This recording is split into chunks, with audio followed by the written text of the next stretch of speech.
بەڕێزان لە هەرکوێن سڵاوتان لێبێ خۆشحاڵین جارێکی تر لە بەرنامەی ژینگە پارێزی بە دیدارتان شاد دەبینەوە. بەرنامەی ئەم جارەمان تەواو جیاوازە، باز لە شاخەوانی و سروشت پارێزی ئەەکەین. لەگەڵ کۆمەڵەی شاخەوانی کوردستان گەشت ئەەکەین. لەم گەشتا باز لە پارێزگاریکردن لە سروشت و ژینگەی کوردستان ئەەکەین. تایبەت بەم پرسە ڕاپۆرت دەبینین و پاشان بینەرمان بن.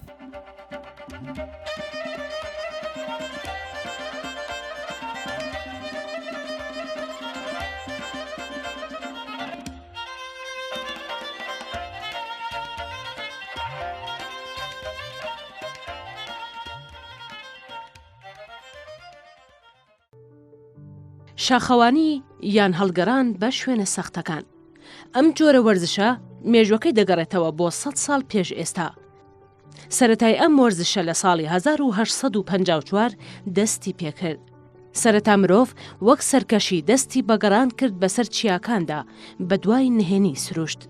پاشان بیری لەوە کردەوە چۆن بگاتە لووتکەی چیاکان، بەتایبەت ئەو لووتکانەی مرۆڤ بە ئاسانی ناتوانێت پێی بگات لە بیرۆکەی تاکە کەسیەوە بۆ گەڕان بەسەر چیاکان گروپ دامەزرا. پاشان بۆ ڕێکخستنی زیاتری وەرزشی شاخەوانی یانەی بۆ دامەزرا. پاشان هەتا ئەمڕۆ درێژەی هەیە و ڕۆژ لە دوای ڕۆژ ئارەزومەندانی ئەم جۆرە بە هونەری نوێوە زیاتر پێشی دەخەن و گرنگی پێدەدەن. لە باشووری کوردستانیش لە سەرەتاکانی ساڵی 2006 یەکەم فیدراسیۆنی شاخەوانی دامەزرا. بە شێوەیەکی گشتی وەرزشی شاخەوانی بە گروپ و بە شێوەی ڕێکخرا و کارە بۆ سەرەتاکانی ساڵی 2012 دەگەڕێتەوە. تا کۆتایی ساڵی 2020ش زیاتر لە 100 کۆمەڵە و گروپ و سەنتەر و فیدراسیۆن و ڕێکخراوی شاخەوانی بوونیان هەیە. ئەرکی کۆمەڵە و گروپە شاخەوانیەکان لە پاراستنی سروشت، پاگراگرتنی سەرچاوە ئاویەکان و پاراستنی سروشتی ناوچە شاخاویەکان، دوورکەوتنەوە لە بەکارهێنانی کەرەستە پلاستیکیەکان، پاراستنی ئاژەڵ و باڵندە کێویەکان و خشۆکەکان، دوورکەوتنەوە لە شێواندنی هێلانەی باڵندەکان، کوژانەوەی ئاگر. زۆربەی کۆمەڵە و گروپە شاخەوانیەکان سربەخۆ و قازانجنەویستن و کار بۆ بواری وەرزشی شاخەوانی و پاراستن و گەشەپێدانی ژینگە و سروش دەکەن. ساڵانە لەلایەن کۆمەڵە و گروپە شاخەوانیەکانەوە چالاکی و هەڵمەتی ژینگە پارێزی جۆرا و جۆر ئەنجام دەدرێت. بەشێک لەو چالاکیانە بریتین لە پاکردنەوەی ناوچە شاخاویەکان لە زبڵ و خاشاک، چاندنی بەڕوو نەمامی جۆرا و جۆر، ڕۆکردنی خۆراک و دانەوێڵە بۆ ئاژەڵ و باڵندە کێویەکان، دانانی ئاو بۆ باڵندە و ئاژەڵان، کوژانەوەی ئاگری دارستانەکان.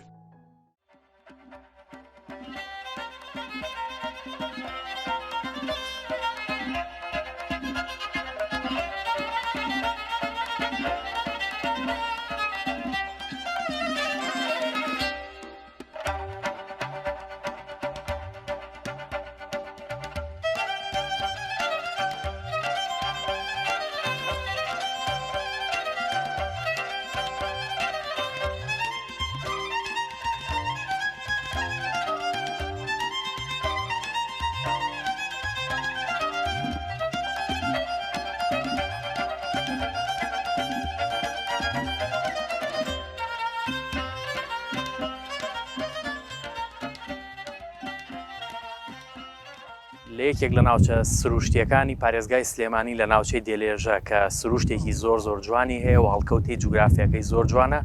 کە دێتە ئەم ناوچەیە ڕاستی یەکسەر دڵت دەڕفێنێ و لەگەڵ سەرۆکی کۆمەڵەی شاخەوانی کوردستان گفتوگۆکەم. کاتێک ئەمان دێن ناو سروشتەوە یەکەم کاریان دروستکردنی بازنەیەکە و پێکەوە گفتوگۆکردنیان گەیاندنی پەیامە بە ئەندامەکانیان. کاگەنۆر ڕۆژت باش. ڕۆژ باش کاک سەروار، کاگەنۆر یەکەم جارکەوە دێنە ناو سروشتەوە گروپێک بازنەیەک دروست ئەەکەن و پەیامیان پێگەێنن. ئەو پەیامانە چیەکەوە بە ئەندامەکانتان یەکەێنن؟ سەرەتا بەیانی باش، بەیانی ئێوە و بینەران باش، بەیانی هاوڕێیان و کۆمەڵی شاخەوانی کوردستان باش. ئێمە و کۆمەڵی شاخەوانی کوردستان لە سەرەتای دەستپێکی هەموو گەشتەکانمانە کاتێکە لە شار بەڕێکەین و دێنە شوێنی دیاریکراوی گەشتمان بۆ ئەمڕۆ ناوچەی دێلێژە و دۆڵی چەپەچنارەمان هەڵبژاردووە لەم دۆڵی چەپەچنارە کاتێک کە بازنەیە پاس دابەزین بازنەیەک دروست ئەەکەین بۆ ڕێنماییکردنی ئەندامان و بەشداربووانی گەشتەکانمان یەکەم قسەکردنمانە بێت لەگەڵیانە ڕێنمایی گەشتەکان پێڕێن پەیڕەوی گەشتەکان بۆ خوێنینەوە خاڵی دووەممان ئەحمایەک یاخود بەیان گەرمکردنێکمانێ لاشە گەرمکردن بۆ ئەوەی ئەندامەکانمان لاشەی گەرم بێ و وەکەی بینن لە کاتی تەمرین و مەشقابن بۆ ئەوەی لە کاتی گەشتەکانە تووشی پێکان و ماسوولکە گشتبوونەکان نەبن و خاڵێکی ترمان هەیە ڕێنمایی تەواویانەکەین لەسەر سروش پارێزی و گرنگیدان بەو ئاژەڵانەی کە لە سروشتان لەبەرەوەی هێلانە و ژینگەکان لێ تێکنین ئێمە دێنە سروشتی ئەوانەوە بۆ ئەوەی ئەوان لە ئێمە بێزار نەبن و سروشتیان تێک نەچێت. دەستت خۆش بێ کاگەن وەرگیان بە هیوام کە ئەمڕۆ گەشتێکی تەواو خۆش و چێژبەخش لە ناو سروشتە جوانەکەی دێلێژە بەڕێ بکەین.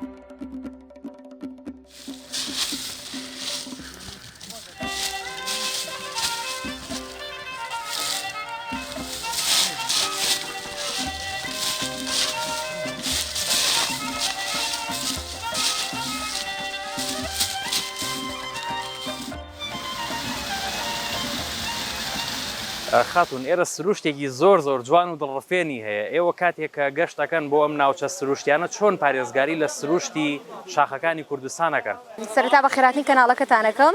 زۆر سوپاسانەکەم بۆ ئەم گەشتەکە لەگەڵمانە بووین کۆمەڵی شاخەوانی کوردستان کۆمەڵێکی قازانجنەویستە و ئامانجی بە کولتورکردنی گەشتە شاخەوانەکانە ئێمە وەکو کۆمەڵی خۆمان کاتێک گەشت ئەەکەین بۆ سروشت هەروەها ڕزگاربوونمانە لە جەنجاڵەکانی ناوشار کاتێک لە ناو شار ئەو جەنجاڵی و ماندووبوونانێکی هینە سروشتۆتە مێشکمان ڕۆحمان ئاسوود دەکەین لەگەڵ ئەوەشدا کە ئەندامانی کۆمەڵەکەتان یانۆکۆ گروپە کە با بڵێن گەشتەکەن بۆ ناوچە سروشتەکان هەمووتان پابندن بە پارێزگاریکردن لە سروشت و ژینگەوە ئێمە وەکو کۆمەڵی شاخەوانی کوردستان هەموو کات پابند بین بە پارێزگاریکردن لە ژینگەکانمان و گەشتە شاخەوانیەکانمان.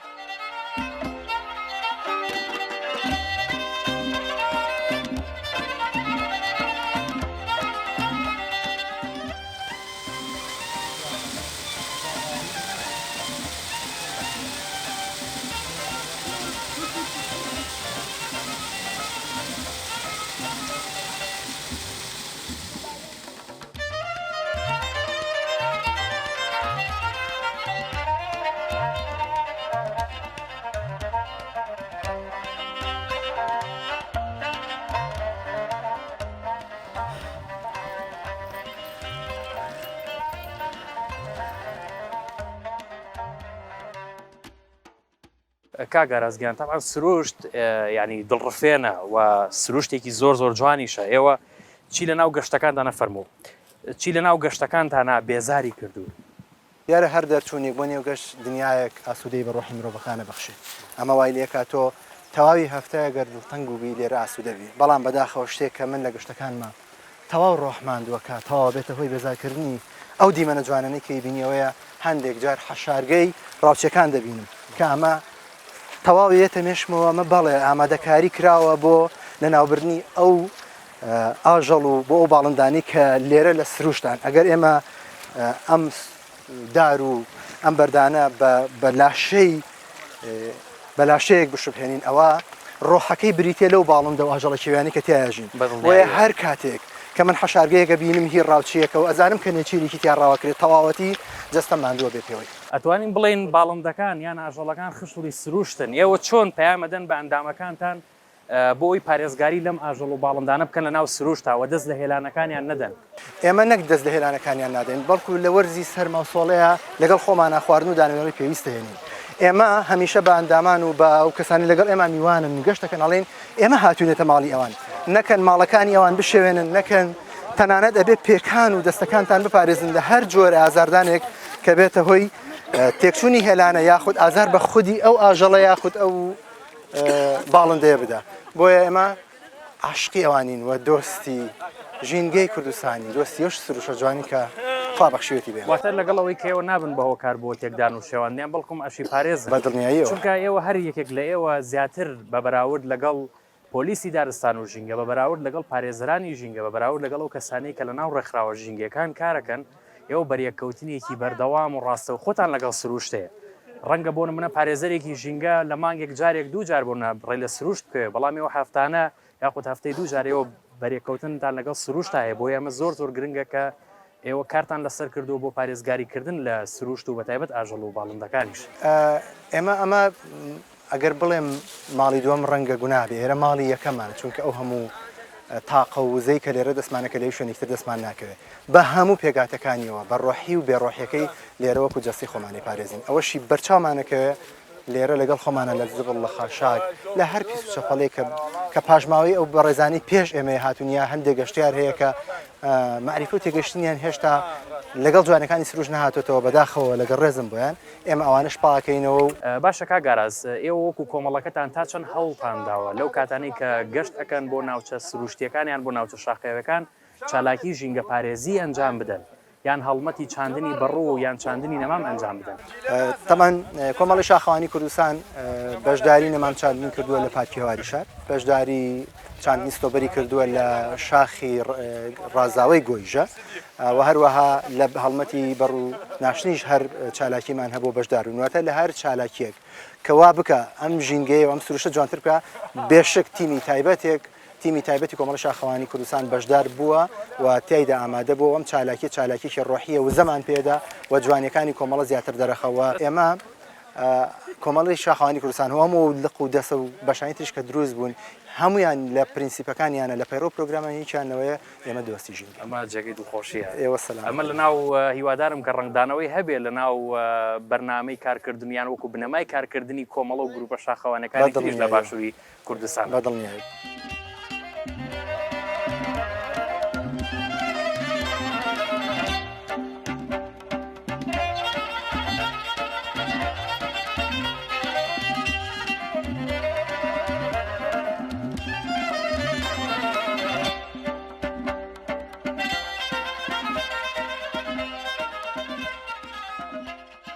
ژن و سروشت دوو دوانەی لێکچوون یان دوو دوانەی لێکدانە بڕاون تا چەند ینی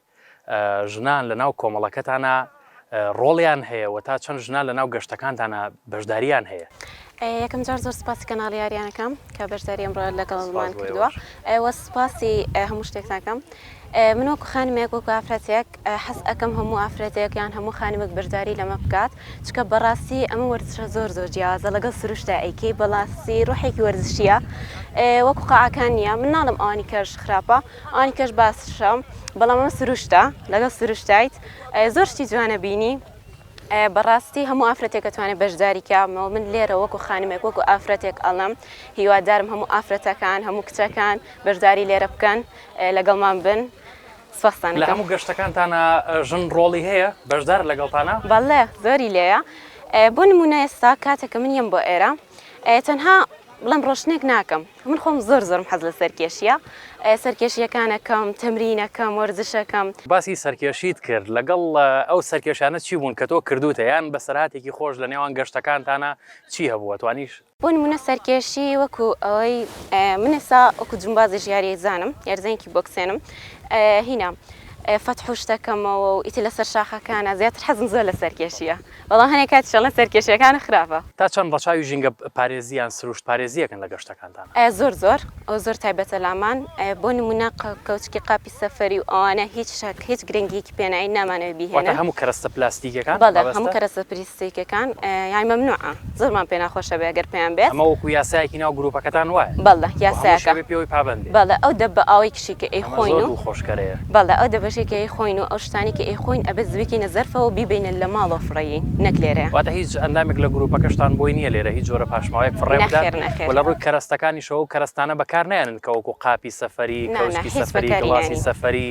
و ئەو کەرەستانی کە با بڵێن لە پلاستیک دروستکراوە بەڵکم کەرەستە جێگرەوەکانی تر بەکارهێن ئەمە شتێکی دڵخۆشکەرە هەنگاوێکی سروشت دۆستی و سروشت پارێزیە هیواخوازین کە هەموو ئەندامەکانتان پێوەی پابەندن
کاک پێشەوە ڕۆژت باش ڕۆژی تۆ باش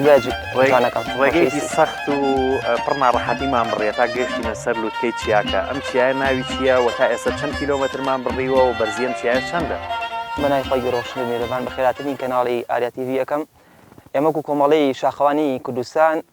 لەگەڵ هەندێک ئەندامی هەمیشەی شاخوانی کوردستان و بەشداربووانی تازەی شاخوانی کوردستان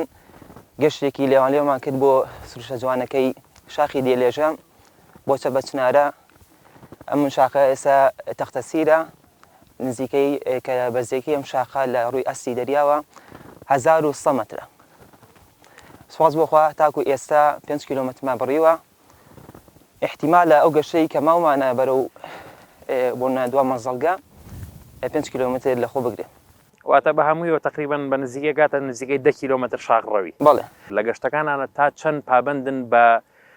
بنەماژینگە پارێزیەکان و تا چەند ئەم بنەماژینگە پارێزیانیان سروشت پارێزیانە پەیڕەو ئەکەن ئێمە لێوان لێو لە سروشت پارێزیە زۆر جەختەکەینەوانێت لە هەموو ئەندامانی شاخوانی کوردستان یەکەم هەر کەسێک کە بێتە ناو شاخوانی و تایبەتی شاخوانی بەگشتی و شاخوانی کۆمەڵی شاخوانی کوردستان بە تایبەتی یەکەم شت سەلامەتیە دوای سەلامەتی ژینگە پارێزیە جەختمان کردوتە هەر کەسێک کە بێ بۆ بەژاریکار لە گەشتەکانمان دەبێ ئەو بۆ بەتڵە ئاوی کە ئێنێ مادەی نایلۆن نەبێ یا نایر بۆ نەچەرم بێ یاخود هەر شتێکەکە بێ ئەو کەسەی کە عاشق و ئەوداڵی شاخەوانی و ژینگە دۆستیە پێویستەکە خۆیان لە بەکارهێنانی مادەی پلاستیکی و بەتڵی ئاو پارێزن بۆ ئەوی ژینگەکەمان بە جوانی پاک و بێگەتی مێنێتەوە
لە دوای بڕینی 10 کیلۆمەتر بە پیادە و بە شاغڕەوی کۆتایی بەگەشتی ئەمڕۆ هێنرا و لە ئەناو ئەم کەشە باراناویە جیالەوەی کە ئەندامەکانی ئەم گروپە شاخەوانێ پاشماوەکانی خۆیان گەڕاندەوە هاوکات پاشماوەی گەشتیار و شاخەوانی تریشیان کۆ کردەوە من لە یەکێک لە ئەندامەکانی ئەم گروپە پرسم بزانم ئایا ئەمە کاری هەمیشەییانە یان تەنها لەم گەشتا ئەم کارە یان ئەم چالاکی ئەنجامەدەن خاتون ڕۆژت باش ماندوو نەبی لەگەڵ باران چۆنی لەخوا بەزیادە باشە باران کەشێکی تایبەتی بەخشی بە گەشتەکە خۆی تا پێش نیوەڕۆ کێشەمان نەبوو خۆش بوو خۆر بوو بەڵام دوای نیوەڕۆ جەوەکەی گۆڕێتەمان ئەمەش بۆ ئێمە خۆش بوو ینی هەم جەوی خۆرەکەشمان بینی هەم بارانەکە تێکەڵاوبوونێکی تری سروشت و مرۆڤ شاخ و کێوەکانی کوردستانە خاتون ئەمەوە پرسیارە بکەم ئێوە لە هەموو گەشتەکانتانە پاشماوەکانی خۆتان کۆکەنەوە یان نا بە پێچەوانەوە ئێوە جێ هەڵن لەو بە دڵنیایی وایە ئێمە لە هەموو گەشتەکانمان ینی سەرەتای دەستپێکی گەشتەکەمان سەرۆکی گروپ لەگەڵ ئەو ئەندامانەی کە سەرپەرشتیاری گروپەکان ئەکەن پێمان ئەڵێن وەکو دەستپێکێک کە ئێمە هەرگیز پاشماوەی پلاستیکی یاخود شتە سەفەریەکانمان فڕێ نەدەین و مەسەلەن کاتێک کە تەواو ئەبین لە گەشتەکە لەگەڵ ئەوانەی کە خۆمان شتەکانی خۆمان کۆ ئەەکەینەوە هەوڵێن کەمترین پلاستیکیش بەکاربێنین لەگەڵ ئەوەشە خەڵکیان مەسەلەن پلاستیکیان پاشماوە بەجێ ئەهێڵن ئێمە ئەوانش کۆ ئەەکەینەوەوانە وەکو ئەم نمونانەی کە ئەیبینن واتە ئێوە جگەل لەوەی کە پاشماوەی خۆتان بە هیچ جۆرێک فڕەنیانە ناو سروشتەوە هاوکات پاشماوەی گەشتیار و شاخەوان و هەر هاوڵاتێکی تر کە ڕووی لەم ناوچە شاخاوێنە کردووە ئێوە هەڵی ئەگرنەوە و ئەیکەنە ناوم علاگە و کۆمانی کە ئێستا لە بەردەمی ئێمە هەیە بە تەواوەتی وایە ئێمە لەگەڵ ئەوەی کە بۆ وەرزش هاتوین سیمایەکی جوانی کوردستانیش ببینین و یەکێک لە شاخەکانی ئێوەمان هەڵبژاردووە ئێمە هەر هەفتەیە کە شاخێک هەڵەبژێرین لەگەڵ ئەوەی ئەمانەوێت سیمایەکی جوان ببینین ئەگەر مەسەلەن شوێنێک ببینین ناشرین کرابێت یان خۆڵی لێبەجێ هەڵدرابێت لەگەڵەوە ئێمە خۆمان پاکی ئەەکەینەوە بۆی ئەگەر کەسانێکی تر هاتن ئەگەر کوردیش نەبن بیانی بن شوێنەکە بە پاکی ببینن چونکە لە کۆتاییە ئەمە هەمووی کوردستانە و ئێمە شانازیەکەین کوردستانێکی پاکمان هەبێت ئەمە نمونەیەکی زۆر جوانە ئێمە بە هیواین کە هەموو گروپە گەشتیارەکان و هەموو ئەندامە شاخەوانەکان پابند بن بەم ڕێنمایانەوە و بتوانن ژینگە و سروشتی کوردستان بپارێزن بە درێژای ئەو 10 کیلۆمەتری کە ئێمە تیمەکەمان لەگەڵتان نابوو ینی یەکێک لەو نمونە جوانانی کە بینیمەوە بوو کاتێکە باران ئەباری یەکێک لە ئەندامەکانتان بۆ هەڵگرتنەوەی پاشماوە ڕۆشتە ناو ئاوەکەوە و لە ناو ئاوەکەەوە پاشماوەکانی کردە ناو علاگەوە هەڵی گرتەوە لە کاتێکە ئەم پاشماوە هی ئەندامەکانی ئێوەش نەبوو بەڵکومی خەڵکانێکی پێش ئێوە بوو بۆ ئێمە نمونەیەکی بەرزی زۆر جوانە هیواخوازین کە هەموو خەڵکی بتوانن پابند بن بەم ڕێنمایانە ژینگانە و پارێزگاریکردن لە سروشتی کوردستان بە دڵنیایی وایە ئەوەی کە ئێمە چون بینیمان ناشرین بوو بۆی دوای ئێمە کە کەسێک چوو بینی شتێکی جوانتر ببینێت چونکە سروشت خۆی جوانە سروشت چۆن وایە بە هەروواجێ بێڵین ناشرینی بکەین بەڵکو جوانتریشی بکەین واتە قسەگە لێرە ئەوەیە کە بتوانرێت سروشت وەکو خۆی جێبی هەڵڕێ نەگەوەی کە هیچی بۆ زیاد بکرێنە ئەوەشی کە هیچی لەکەم بکرێت واتە وەکو خۆی چۆن بووە کە ئێمە گەشتمان کردوتە ناو سروشت بە هەمان شێوە سروشت بەم جۆرە جێبێڵینەوە دەستی خۆش بێ و نمونەتان زۆر بێت دیارە لە ناو کۆمەڵی شاخەوانی کوردستان تیمی فریاگوزاری خێرا هەیە بۆ کاتێک ئەگەر هات و یەکێک لە ئەندامەکانیان ڕوبەڕووی بارودۆخێکی نەخوازراو بوونەوە قاچیانیان دەستیانێ هەر ئەندامێکی تری جەستیان ئازاری پێگەیشت ئەم تیمە فریاگوزاری خێرا بتوانێت چارەسەری بۆ بکات هەتا ئەوەندەیە گەیەنرێتە بنکەیەکی چارەسەری ئەو ئازاریان ئەو برینە بۆ ئەم مەبەستەش ئەچمە لای کاگهادی کە یەکێکە لە ئەو کەسانی کە لە تیمی فریاگوزاری خێرایی کۆمەڵی شاخەوانیە گفتوگۆی لەگەڵاکەم کاگادیگان ڕۆژت باش سڵاو ئەم کاتەوە باش سڵاو لە تۆ و لەو تیمە بەڕێزەیش لە پشت کامێراوە زۆر سپاس بۆ جەنابەت دیارە ینی ئەوەی کە بە درێژایی و 10 کیلۆمەتری لەگەڵتان بووم هەستم بەوە کرد کە ینی چەند ئەندامێکتان ڕوبەڕووی خلیسکان و ئەوە بوونەوە قاچیانیان دەستیان ئازاری پێنەگەیشت و ئێوەکو تیمی فریاگوزاری خێرا لە ناو کۆمەڵی شاخەوانی چۆن چارەسەری و حاڵەتانەکەن کە ڕوبەڕووتانە بێتەوە ئێمە وەکو کۆمەڵی شاخەوانی کوردستان بە شانازیەوە تیمێکی تۆکمەی پزیشکی و چەند کادرێکی تەندروستیمان هەیە کە بە شانازی و ئەتوانین هەموو کارێکی فریاگوزاری خێرایی ئەنجام بدەین بۆ هەر ئەندامێک خوانەخواستە ئەگەر هەر حاڵەتێکی تەندروستیان هەر حاڵەتێکی نەخوازراو بەسەریا بێت ئێمە ئەتوانین بە زووترین کات بەدەمێەوە بین و هەموو پێداویستێکی پزیشکیمان هەیە و ئەتوانین کاری قورسیش بکەین لەخوا بە زیاد بێلەبەرووی هەم پزیشکمان لەگەڵایە ئەم کادری ناوەندی تەندروستیمان لەگەڵایە دەستان خۆش بێت ئەمە جێگەی دەستخۆشیەکە ئێوە ینی گرنگی بە سەلامەتی ئەندامانی کۆمەڵەکەتانەدەن و ڕەچاوی ئەم لایەنەکەن ئەگەر ئەوەشم پێ بڵێ بەڕێز وەکو پەرستارێک کە ینی پسپۆڕی جەنابتە لە ڕووی لایانی تەندروستیەوە و بەتایبەت لە ڕووی لایانی ژینگەییەوە چەند دەسوودەکە بۆ نمونە مەسەلەن کەسانێک لە ناو شارەکان دوور بکەونەوە و بێنە ناو چیاکانی کوردستان و ناو ئەم کەشە و ناو ئەم ژینگەیە ببینن و بتوان گەشتی تیا بکەن پێم خۆشم خاڵە باسکەم دیارە بە شانازیەوە کۆمەڵی شاخەوانی کوردستان هەموو تەمەنێکی گرتووەتە خۆی ئەم وەرزشە خۆشەکەی لەوەیە لە تەمەنی منداڵە بۆ تەمەنی پیروەک بە هەندێک وەرزش نییە بتوانێت تەمەنێکی محدود و دیاریکرا و وەرزشی تیا بکە ئەم وەرزشە هەموو تەمەنێ وەکو بە نمونەش دیارە لە ناو کۆمەڵەمانە ئەوە جێ خۆشحاڵی هەموو لایەکمانە بەڕاستی چوونە دەرەوە و گەشتکردن بۆ سروشت دیارە لە کۆمەڵی ڕۆ بۆ باری تەندروستی ئێمە باشە هەم لە ڕووی جەستەیەوە هەم لە ڕووی دەرەونیەوە یعنی خۆشترین شتەوەیە کە ئەندامێک چێتە لووتکە بەڕاستی ئەوە لە لایەنە دەرونیەکەیەوە هەست بە ئارامێکی ڕۆحی و جەستەیەکە و لە لایەنە تەندروستیەکەیشەوە ئەو جەنجاڵیە و ئەو پیس و هەوان نەپیسەی کە لە ناو شارەکانە هەیە ئێمە ئەتوانین لە ڕێی بەکارهێنانی ئەم وەرزشی شاخەوانیانەوە ئەم جوڵەیە و ئەم تاقەیە سەرف بکەین و ئەو بەشە خراپەی کە لە ناو شارەکانە وەرمانگرتووە لە ژینگەیە بەتاڵی بکەینەوە. واتە بە جۆرێکی تر دەتوانین بڵێن سروشت وەکو دەرمانێکە وەکو چارەسەرێکە بۆ ئەو لایەنانی کە ئاماژەت پێکرد و ئەو کەسانەشی کە لەگەڵ ئێوە گەشت ئەکەن یاخود دێنە ناو سروشتەوە لە ڕووی دەرونیەوە و لە ڕووی تەندروستیەوە سەلامەتتر و پارێزراوترن بە بەراورد لەگەڵ ئەو کەسانی کە لە ناو شارەکانن کە بەردەوام ڕوبەڕووی هەڵمژینی دووکەڵی پیسی کارگەکان و ئۆتۆمبیلەکان ئەبنەوە. بەڵێ بە دڵنیایە من نمونەمان زۆرە لەوە چەندەندامێکمان هەیە خەڵکمان هەیە نەخۆشە یعنی لە ڕێی ئێمەوە شکر ئێستا لەخوا بە زیاد بێباری تەندروستی زۆر جێگیرە زۆر باشە ئێستەیەکە لەو شاخەوانانەی کە لە زۆربەی گەشتەکانە لەگەڵمانایە شکر بۆخوا ئێستا باری تەندروستی لە سانەوەت کە خراپ بۆ هاتووە بۆ لە سابیست یعنی ئەو بۆ ئێمە جێگایەکی دڵخۆشیە بۆ نەک بۆ من بۆ هەموو ئەو هاوڕێیانم کە لە کۆمەڵی شاخەوانی کوردستانن یعنی هەوڵمان داوە و هانی خەڵکی بدەین هەم لە ڕێی ئەو پەیجەی کە هەمانە و لە ڕێی هەموو ئەو هاوڕێیانەوە کە کۆنتاکتمانەیە لەگەڵ هەنێ شوێنە هەوڵ دەین بتوانین ئەو خەڵکانەی کە لە باری تەندروستی هەم لە ڕووی جەستەییەوە هەم لە ڕووی دەرونەییەوە کە کەم و کوڕیان هەیە تێکەڵاوی ژینگەی کوردستانیان بکەین و بەڕاستی ئەم ژینگە جوانە قابلی ئەوەیە ئێمە بەڕاستی بیپارێزین لە چاوەکانمان زیاتر بیپارێزین لەبەر ئەم بە ئێمە بەم سروشتەوە جوانین و تەندروستیمان بەم سروشتە جوانەوە جوانە. ئەمە زۆر گرنگ بوو بەلامەوە کە ئاماژەت بۆ کرێەوە کار لەسەر هاندانی تاکەکانی تری کۆمەلگاکەن بۆ ئەوەی کە ڕوو لە سروشت و چیاکانی کوردستان بکەن و بتوانن گەشتی تیا بکەن و لە ڕووی دەرونی و دەرونێکی ئارامیان هەبێ بەڕێزت ئەتوانی کۆتا پەیامی کۆمەڵەکەتان بگەێنی بە هاونیشتیمانیان هەر پەیامێکت هەیە ئەتوانی بگەێنی. من لە ڕێ خۆمەوە بە ڕوخسەتی هەموو هاوڕێیانم داوا لە هەموو کەسێکەکەم بۆ جارێکیش بێ ئەم شاخە ڕەنگینانەی کوردستان بەم کەشوبارانە ئێمە لە چ جەوێکی و لە چ کەشوهاوایکی خۆشین بۆ جارێکیش بێت شاخەکانی کوردستان تاقیب کاتەوە ئەو کاتە ئەزانەیە کوردستانمان چەندە سەنگین و ڕەنگینە و هیوادارم ئەو کەسانەیشی کە لە ڕووی تەندروستیەوە کێشەیەکیان هەیە بابێن پەیوەندی بە ئێمەوە بکەن ئەو کاتە ئەزانن شاخەوانیمانای چییە. زۆر سپاس بەمولایە ماندوو نەبن.